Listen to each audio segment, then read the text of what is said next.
Welcome back to another episode of the S2 Everything Self-Defense and Beyond series. I'm your host, Nik Farooqui, and this is episode 003 entitled The Infinite Variable. Now, when I say the infinite variable, I'm referring to those unpredictable changes, those crazy dynamics that happen inside of a violent encounter, the things that we can't replicate, the things that we can't predict, all the things that change. And our goal for today's episode is to be able to look at those kinds of violent encounters and look at the dynamics of violence in general and be able to extract lessons from it and obviously take those lessons and pit that against our own personal training. And you have to have a little bit of method to the madness. So my goal today is to give you guys a little bit of science, a little bit of baseline on how to do that. And then we'll talk a little bit about some actionable steps that all of us can take at any given point in time. So let's get right into it. And I think the best place to start this off is to ask you guys a question. Do you watch videos of violent encounters of all different kinds, right? In today's day and age, being 2020, technology is prevalent, and there's not one kind of a violent encounter that's really not been caught on video, and is probably not on something like a YouTube or any kind of other file sharing site. Whatever you're looking for is pretty much out there, not in a acted or reenacted basis, something that actually happened. And I know it sounds kind of like a morbid thing, but the fact remains that if you plan on being a student of self-defense, what is it that you're defending against? We have to know what those potential threats that are out there look like in real time, not what some martial arts master says, not what some magazine says, not what some self-defense instructor says, but when we can actually have evidence-based footage that we can now extract information from, that's going to be more true and more revealing than anything that anyone else has to say. And if you guys don't want to go through and search a whole bunch of different types of violent encounters, you guys could even check out pages like my friend John Correa, who has Active Self-Protection. Maybe you've seen some of his videos, but he does a great job of bringing in videos from around the world of violent encounters, self-defense incidents, and breaking them down into small consumable lessons and giving you guys his take on it. You guys could check his channel out. Again, that's John Correa from Active Self-Protection. I believe that anyone who's interested in any kind of self-defense, you should spend at least a little bit of time to understand what violent encounters look like in real time. Okay, it's going to be a valuable resource and a valuable lesson for you as you move forward through your training and your decision process. So, what do most people see when they watch these kinds of videos? I've asked people who are not interested in self-defense what they see. If I show them a video, what are they looking at? And the first thing they go is, holy crap, that's fast, or holy crap, I didn't see that coming, or man, look at how violent that is, and those kinds of things. And sure, that might be a good 30,000-foot view, and that's certainly a natural response, but that's not very scientific. How do you learn something from that? And so let me share with you guys, and not in any particular order, what I see when I watch a video. And I watch a lot of videos on violent encounters for my own knowledge, and then obviously to help me develop better training programs for the end user. So the first thing that I see is the dwell time in the precursor stages. When I say dwell time, I'm really kind of talking about the peacocking, right? The people who are up in each other's face, people who are jaw-jacking, and there might be some push and shove. Think about those videos, if you've watched any, about some drunken guy who's mouthing off to a bouncer at the door, right? And so there's a whole lot of back and forth, which, tells you that it resides inside of this dwell time, this preemptive stage for a long period of time. And there's something to be said about that I'll get to in just a second. The other aspect of watching the dwell time is the lack thereof, right? Is this an ambush kind of an encounter? Did we just not see it coming? Now, something that spends a lot of time in the dwell time there, or in the precursor stage, the preemptive stages, we have to consider things like conflict resolution, verbal de-escalation. Those are all good lessons that we can extract from that. If we take a look at the stuff that lacks the dwell time, it came on by ambush. Now we're talking about situational awareness and threat recognition, stuff that we talked about in last week's episode. If you haven't watched that, go back and give that a look. There's a lot of good information in there. And so we have to absorb these things and take it by the numbers. And you kind of relate that to different levels of violence, something that we'll talk about as we move along in this episode. But, certain types of encounters typically have zero dwell time, while other types of encounters have a lot of dwell time. I'll give you an example, carjackings. Carjackings typically don't have a whole lot of dwell time, right? Somebody's hiding, they have you distracted, you didn't see them coming, and then bam, next thing you know, they're at your door. But when we talk about the average bar fight has a lot of dwell time. There's a lot of flexing going on in that type of a scenario. And so that's something that always interests me, is how much time people spend. And if you have any inclination to avoid violent encounters, you don't want that dwell time, or you utilize that dwell time to diffuse and get yourself out of that environment. That's the smarter thing to do, right? Conflict avoidance. The second thing I kind of look at is just the overall pace of the encounter. Most of the time it goes from really slow to suddenly fast, or it goes from really fast to this thing just dragging on forever. When it goes from slow to fast, that's a matter of aggression, right? And so, it's a good day, the birds are chirping, the sun's shining, all that stuff's happening. And so that's a pretty slow type of deal. And you might bump shoulders with somebody, or there's a little bit of jaw jacking or whatever. And so that's still kind of slow. Next thing you know, somebody draws a pistol, okay? And so it escalated pretty quickly, didn't it? On the flip side of that, sometimes it goes from very fast to slow. And I'll give you an example of that. Let's go back to that bar fight scenario that we just talked about. Most of the time, those things start off with a lot of aggression up front, right? It's all rage, it's all hate, it's all just, I'm gonna knock this person out, I'm gonna one hit quit them.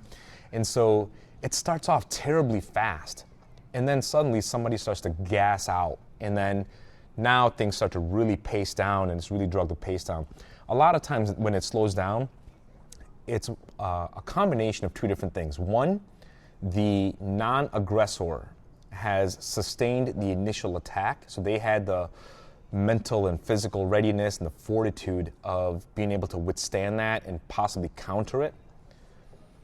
And then the other factor behind that is that the aggressor is now starting to consider, how the heck do they get out of that environment themselves? Because at the end of the day, even criminals don't want to get caught, right? And people who get in fights and pull weapons on each other or commit some kind of high-level type of a crime like an active shooting, they don't want to encounter the police and the authorities. And so if this thing drags on for long enough, eventually they want out. And so that's something that I kind of observe, is at what point does this person's intention change? And it's usually a very deliberate thing. It usually goes from super slow to super fast, or super fast to super slow. There's not a whole lot of medium ground in there. The third thing, and again, not in any order, that I pay attention to, and this is something that I'll kind of break down for you, is how much of that accordion is happening in the sense of ranges and distances, okay? Now, range and distance are typically terms that people use analogous, but they really shouldn't. Distance is nothing more than just a unit of measurement. Inches, feet, miles, that kind of stuff, right? Distance is nothing but a unit of measurement. Range puts a little bit of thought into this, because we look at that unit of measurement and we consider what are our best options from this particular range. What can I do? Let me kind of give you guys an example of that. If you have a 1,000-yard shot that you have to take somebody out, would you draw your pistol to do so? No. Why? Because it's not a viable option at 1,000 yards. You're never going to hit anything, right? And if you're in a close-in type of environment, like a bathroom stall, would you pull out a Barrett 50? Okay? No. That's just, one, you don't have the space to use something that long and that big, but it's not the right range for it. And so we talk about that in a variety of different places. We talk about that edge weapons and impact weapons and striking and all kinds of different stuff. So you have to know that there's a difference between the range and the distance. And the biggest difference is that the range considers what your options or your toolbox allows you to employ at that distance, where distance is just a unit of measurement. So keep that in mind. In generally speaking, I break down ranges a few different ways, but for the most part, I usually use 5 ranges. Number 1 is the striking range, so being able to punch and kick. Now, keep in mind, all of these kind of break down into their subcategories. I just want to give you a brief overview. So out of the 5 ranges, we talk about the striking range, punches and kicks, right? The extent of your fist or the extent of your foot. About a step or maybe a half a step in, we're now talking about kind of a trapping range, where now we're kind of entangled at the wrist and forearm area, right? One more step, or at least another half a step in, and now we're talking about the clinch or the standing grappling range, right? Somebody's around your neck. This is where we can throw people to the floor, trip them, sweep them, reap that front leg, those kinds of things, right? And then the 4th range is the ground. You're actually on the ground, okay? So ground fighting aspects. And then the 5th range is the use of weaponry. So, those ranges change a lot as soon as you employ a weapon, whether you put something like a knife into it, or a broken bottle, or, a baseball bat. Well, obviously with the baseball bat, I can reach you from a lot farther, right? And so, we have to consider the extent of the weapon, whether it's a projectile or non-projectile weapon. So in general terms, I kind of break down the ranges in those 5 methods: striking, trapping, clinch, ground, and then weapons. And then obviously all of those unpack and give us some more idea of what's available and what's not for us. The 4th thing that I kind of consider is the usage of weapons. How often somebody has a weapon in the middle of the fight. And this actually happens a lot more often than people think, although it's not always an intended weapon. It's not always a knife. It's not always, an impact weapon like a baton, asp, baseball bat. A lot of times it's an improvised weapon. They'll break a bottle. They'll grab a rock. They'll pick up a cinder block. They'll throw a bag, those kinds of things. And so, I like to see how often somebody gets their hands on something to try and one-up the other person. And believe it or not, more often than not, what I find is that the person who grabs the weapon is usually the aggressor in the first place. And so if we go back to that overall pace, and something's going from fast to slow, I sometimes, more often than not, see the aggressor grab a weapon because this thing's taking too long. The person that they're trying to attack has now withstood the initial attack. They're not getting their way, and their last-ditch effort to try and get one up and put you out is by usage of a weapon, most often an improvised weapon.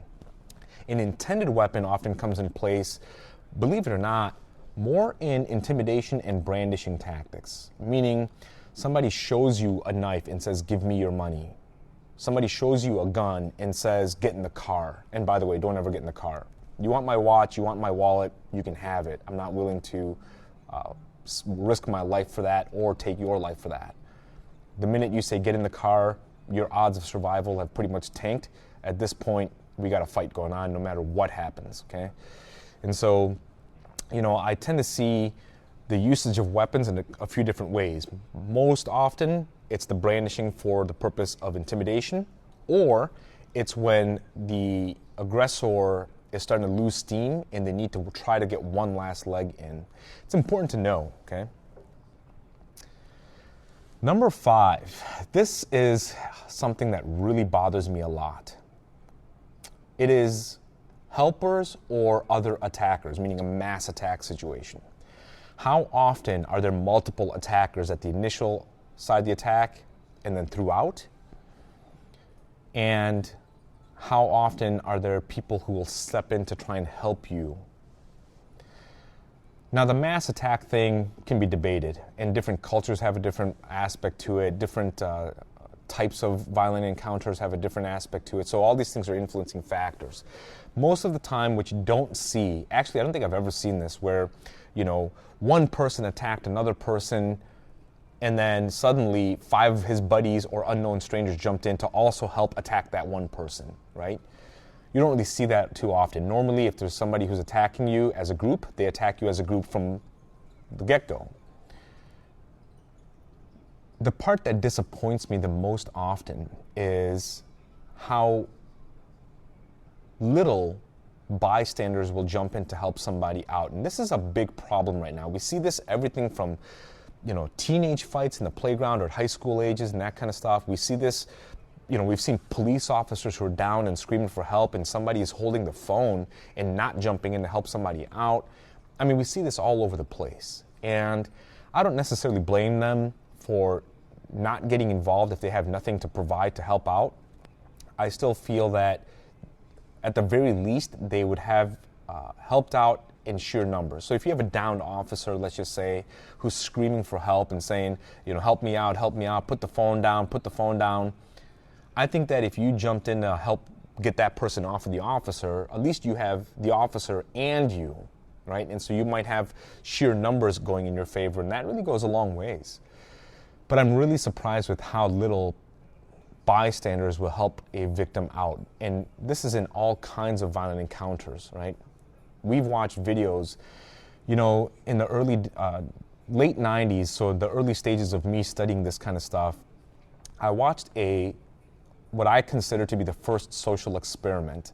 And there was a group of people who dressed up this gal as if she had just gotten sexually assaulted. So they roughed up her hair, they roughed up her clothes, they put some theatrical makeup on her, make it look like she got beat up and all kinds of stuff. They tore up her pants and all kinds of stuff. And they dumped her on the middle of a busy street in New York. And so she's screaming at the top of her lungs. She's going, help me, I've been raped. And people are literally stepping over her and around her, but they won't help her. That's crazy to me. Okay. They also extended that, and so what they did was they re-dressed her up and again threw her on the floor, but they made it look like she was part of a fire. So she's got that musky smell to her and, burnt clothes and such. And so now she's screaming and pointing, fire, fire, fire. And everybody's like, where's the fire? And they kind of stop to look. This gal is on the sidewalk screaming that she just got sexually assaulted, and people are stepping over her, but she screams fire, and suddenly everybody wants to be a fireman.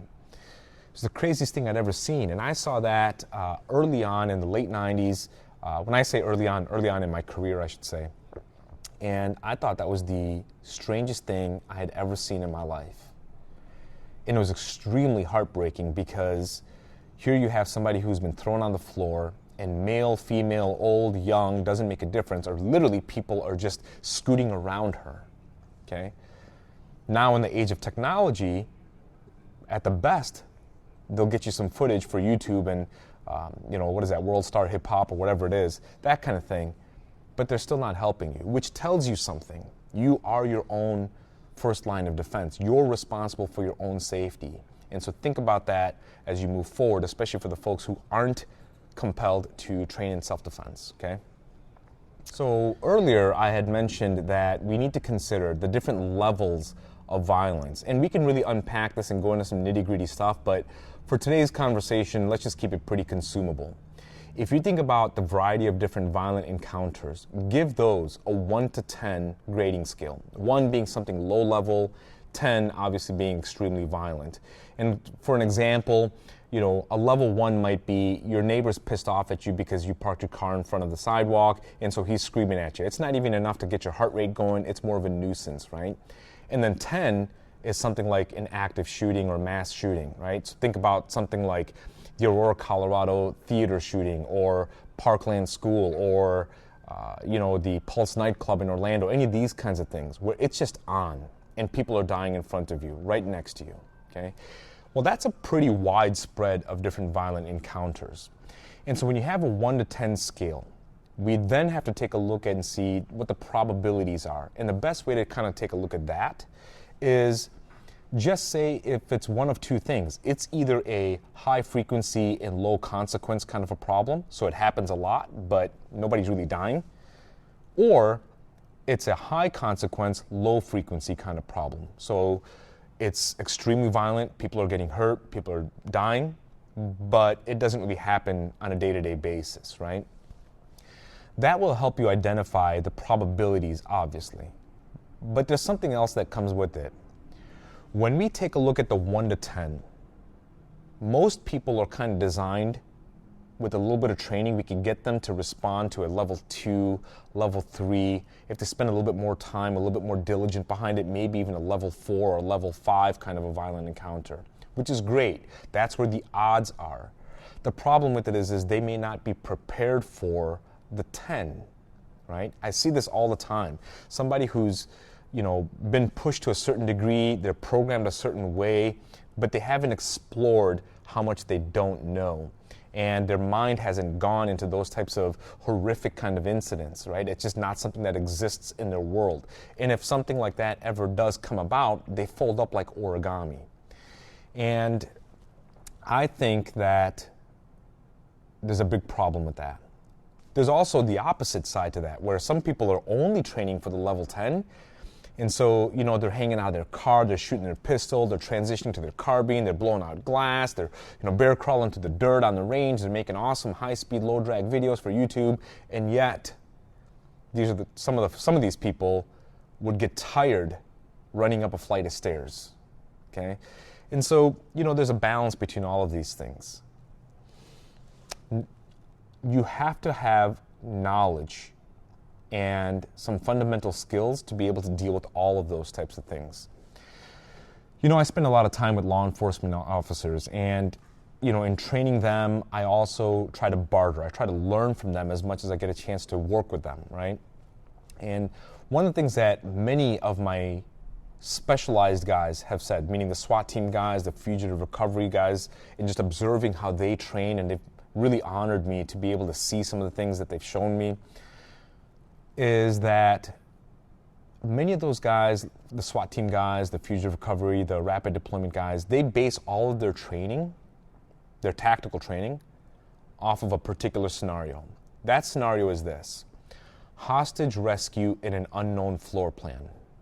That seems to be the nucleus, and then they take that and they scale up and scale down as needed, okay? Really interesting to me, because I started to think about why that? Why hostage rescue with an unknown floor plan?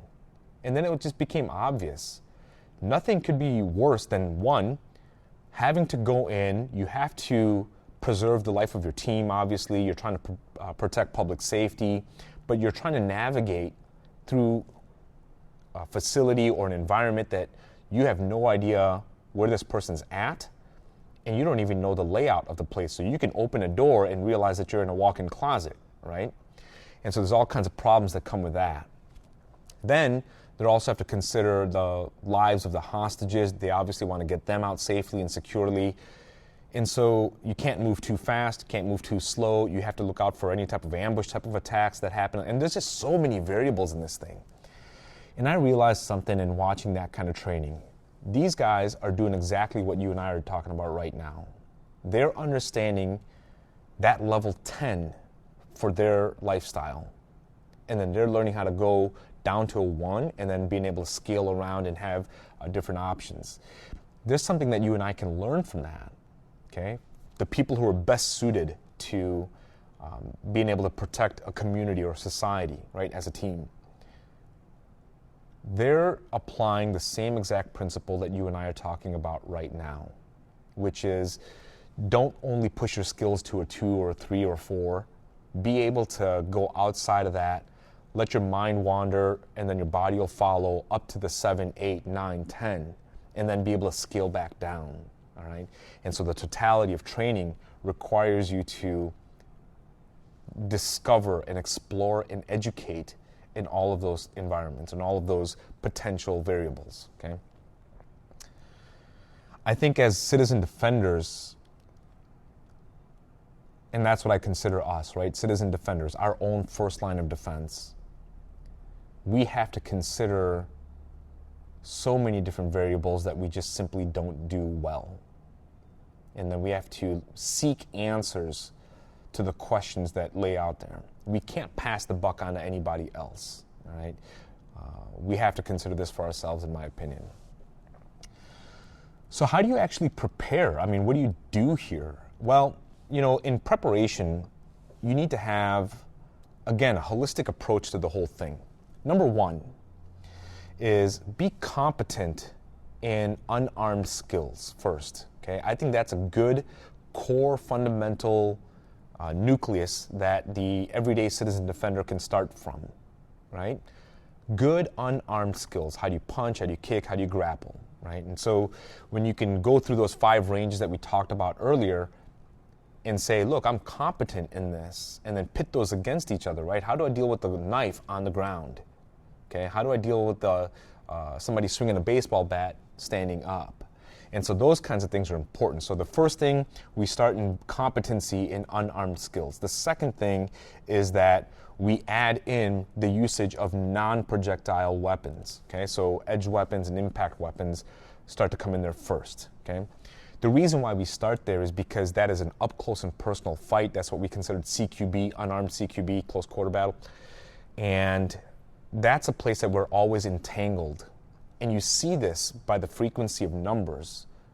You and I will face more of that than we're going to face anything else. And so I think that's a great place to start. So number one, competency in unarmed skills. Number two, the addition of edged and impact weapons, whether it's intended weapon or an improvised weapon. And then in the third aspect is we start to combine, right? We start training side by side with those things at first. It's kind of isolated. We want to learn to knife a little bit, then we want to learn how to punch and kick a little bit. But now let's bring it together and be holistic with that particular approach, okay? And that's important. So number 4 would be the usage of firearms. Now, I don't ever want to push this on anybody. Some people are just dead against the usage of firearms. It's just not for them. That's okay. If you don't want to be a pro Second Amendment person, I have no problem with that. That's a choice that you make. But you can't impose that onto people like me who believe in the Second Amendment and believe in being able to protect myself to the best of my ability. And so bringing in the firearm skills, I think, is important, because if you're at a level 8, 9, or 10 where the firearm is about the only way that you're going to make it out, you're going to wish that you had those particular skills and had that tool available to you, okay? And so that's where we go from there. And then again, you have to mix that part of it back into your unarmed and edged and impact weapon skills. Why? Because for the people who do conceal carry, let's just say, most of the time, the things that we run into, the violent encounters we run into, is up close and personal. You simply don't have the time or the space or the ability to just draw your pistol, press out, and start getting on the trigger, and nor do you want it, okay? The time and space, maybe, but you don't want to just jump all over the trigger. Most of the encounters that we face will not require the usage of a firearm, which means that we need to have unarmed skills. And for the encounters that we have that may require a firearm, there's a good chance that we will have to fight our way to our pistol, earn the right to draw your gun. That requires unarmed skills, okay? All right, now, you have all these things, unarmed skills, edged and impact weapons, ground fighting, firearms. You want to underscore in all of that things like situational awareness, conflict avoidance, verbal de-escalation, because the better option for us is to not be involved in a violent encounter. We only engage because we have no other choice. But if you've not exhausted those other choices, then you're part of the problem, not a part of the solution, okay? And in some places it's unavoidable. But again, if you have an option, I could have de-escalated this. I could have avoided this environment. I could have, talked my way out of this or ran my way out of this. Track and field is a perfectly good martial art, okay? Then, and instead of doing any of those things, you just drew your pistol and start getting on the trigger. That's kind of like a Yahoo reckless maneuver, okay? I don't think people understand the severity of threatening or ending another human being's life. Aside from the legal ramifications, aside from the families that you have to deal with, the court, any of those types of things that could potentially be there, in your head and in your heart, you will constantly be dealing with, I had to kill someone, I ended someone's life, I orphaned someone, I did any of those types of things, right? And so I think by having other skills, you're less apt to always resort to lethal force. And so I really highly encourage people to develop other skills. And in all of this, so you've underscored this with conflict avoidance and all that stuff, I think it's important to have a proper training methodology, and that comes from having good instructors who help guide you through all of that. And sometimes it's not just one instructor, sometimes it's many. And it's exposure to others, even though you might be systematically committed to one guy or one art or one system or one family. It's important for you to venture into other things because you need exposure to that as well, okay? I'm not talking about validating that way. I'm talking about just being exposed because it might trigger something that you can go take home with you and ask some other questions and then further improve your training experience, okay? And so through all of this stuff, you're obviously continually refining all of your skills. It is a perishable set of skills. If you don't grapple for 6 months, trust me, when you get back on the mats and try and go back to jiu-jitsu class, you're basically like, you're winded fast, your back hurts, your knees hurt, your hips don't move. It turns into a terrible thing. So it's a perishable skill. You have to continually work on that, okay? I want to implore something to you. The whole idea behind training in general is kind of a 4-step process, right? Essentially what we're trying to do is we're trying to go from unconscious incompetence all the way up to unconscious competence, right? And so if you take a look, there's kind of a 4-stage of competency model. You guys can Google it and you'll see a whole bunch of charts. They all pretty much look the same. But we go from unconscious incompetence to conscious incompetence to conscious competence to unconscious competence. And the idea behind unconscious competence is I can employ a skill without having to think about, well, what did that Nik guy say? What did my instructor teach me? Any of that kind of stuff, right? We need this to be automatic. We need this to be without conscious effort. That's the best way you can be. How do you get there? Repetition and training. It's just that simple, right? And so in those 4 stages, we look at this. Number 1, which is that unconscious incompetence. What you're doing is you're unaware of a skill and you lack the proficiency of that skill, okay? So you don't even know what that skill is, let alone being able to do the task. Level 2, which is the conscious incompetence, is you're aware of the skill, but you lack competency. All right, lack proficiency, I should say. So, yeah, I know what self-defense kind of looks like. I just can't do it. Okay. Number 3 is a usable skill, but requires conscious effort. Okay. I know how to do this. It's just not automatic yet. Okay. That's just drilling and training that's going to help you get to the next level. And then obviously number 4, performance of a skill without conscious effort. All right. Okay, so those are your 4 stages of competency, and I encourage everybody to look that up. There's some great studies that have been done on it, but overall the model kind of fits the same way that I just kind of explained it to you. Okay, so how do you go from number 1 to number 4? Continual training is obviously the biggest proponent of going from the unknown to the known and the known to the functional, right? You have to spend time. It's a continual thing. Nothing happens overnight. It's not going to be done in a 2-hour seminar or 3-hour, DVD or any of that kind of stuff. It takes time, mat time, practice time. So you got to commit to that, okay? And so, we talk about a few different things when it comes to this. Continual training is a big part of it, but first, you need to have some mental exploration. Try to figure out the things you don't know, right?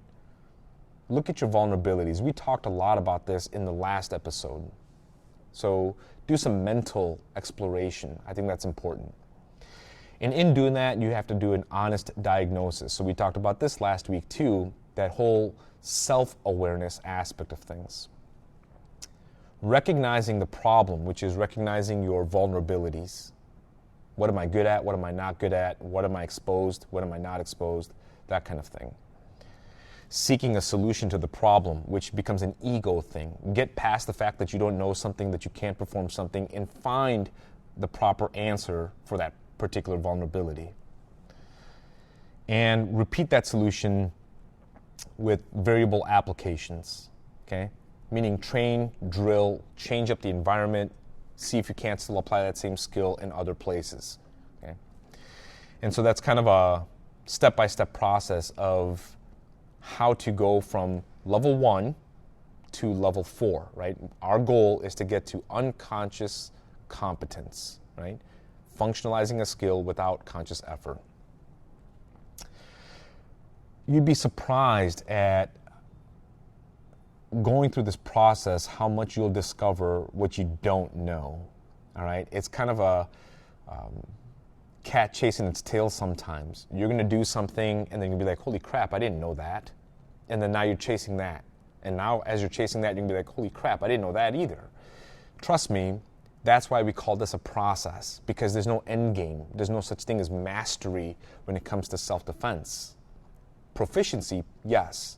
Mastery, no. Nobody knows everything and anything that's out there. And you certainly can't have all of the answers for every single circumstance and every single variable, which is why we entitled this episode, The Infinite Variable. It's a process, right? And so let's talk a little bit about actionable steps. I think this is really important. First and foremost, start taking care of your health. Nothing will take you out of the fight faster than you. Running out of gas, physically being tired, no cardiovascular, no strength endurance, none of that kind of stuff. Start taking care of yourself. Get in the gym a little bit, 2-3 times a week, okay? And for those of you guys who are fitness buffs, that's great. Now start functionalizing your strength. I know a lot of folks with pretty muscles that are built like brick shit houses can't fight worth a crap. But at the very least, they have good conditioning, good muscle tone, and that kind of thing, okay? Step number 2, I don't care where you get involved with some kind of martial art training, functional martial art training. Start today. I'm a Jeet Kune Do Kali guy at heart. I delved into jiu-jitsu later on in my career. I'm still a jiu-jitsu student. Start something. I was very fortunate to start at a young age, and so this has always just been a part of my life. So it's not just something that I do, it's a part of who I am. Not everybody has that same experience, and so the best thing I can do is encourage you to start something, whatever's close to you or close to your work, whatever you can afford, whatever time you can commit, do that. But commit to that for the next 6 to 12 months minimum. And once you develop that habit, trust me, you're not going to want to leave anyways. The hardest part is like the first month, developing the pattern of being there, kind of being the new kid, not knowing stuff, feeling like you got 2 left feet. It's worth doing it. You got to start somewhere. Self-honesty. Remember, we talked about that in just a second. And so look for a good jiu-jitsu program. Look for a good kickboxing or Muay Thai program. Try to find JKD or Kali if that's available towards you, because they'll help you get into the weapons aspect of things. You can look for a good Krav Maga program if you want to. No problems there. Start something, okay? Step number 3. Find specific subject-based training. So, I travel throughout the country and sometimes internationally to teach seminars on the edge weapon or teach functional trapping and applying pressure and unarmed combatives and, firearms and that kind of stuff. So you have your system, and I'll kind of give you an example of this. I'm a JKD and Kali guy, all right? And through JKD and Kali, I kind of got exposed to being on the ground. All right, but it really wasn't our thing. And so, at least not at that stage of my education. I started to delve out and find jiu-jitsu seminars that I can attend. And I was a fish out of water. I didn't know anything. You got these high-level performers, guys who are winning IBJJF tournaments and NAGA tournaments and all these different things. And here's Nick. I can't even tie my belt yet on a gi. I didn't even own a gi at the time.